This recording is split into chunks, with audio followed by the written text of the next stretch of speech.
ആയാലും സർക്കാർ ഇപ്പോൾ പല പാഠങ്ങളും പഠിച്ചുകൊണ്ടിരിക്കുകയാണ്, അഥവാ പഠിച്ചു കഴിഞ്ഞു എന്ന് വേണമെങ്കിൽ നമുക്ക് മനസ്സിലാക്കാം. ഇങ്ങനെ ഒരു സർക്കാരിന് പാഠങ്ങൾ പഠിക്കുന്നതിന് ഒരു തെരഞ്ഞെടുപ്പ് വേണ്ടി വന്നു എന്നുള്ളതാണ് വരികൾക്കിടയിൽ നിന്നും നമുക്ക് വായിക്കാൻ കഴിയുന്ന കാര്യം.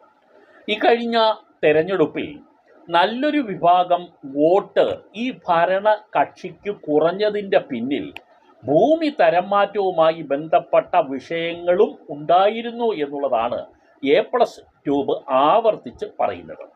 കാരണം ജനങ്ങളെ മുൾമുനയിൽ നിർത്തിയ ഒരു നിയമ നടപടിയെ തുടർന്ന് ഉണ്ടായ സർക്കാരിൻ്റെ അലംഭാവമാണ് ജനങ്ങളെ ഇത്തരം ഒരു കാര്യത്തിലേക്ക് എത്തിച്ചതും എന്ന് പറയേണ്ടി വരുന്നു. ഈ ഭൂമി തരം മാറ്റവുമായി ബന്ധപ്പെട്ട് വിഷയങ്ങൾ ഉള്ളവരിൽ നല്ലൊരു ഭാഗം ആളുകളും ഈ സർക്കാരിനെതിരായി വോട്ട് ചെയ്തു എന്നുള്ളതാണ് തീർച്ച.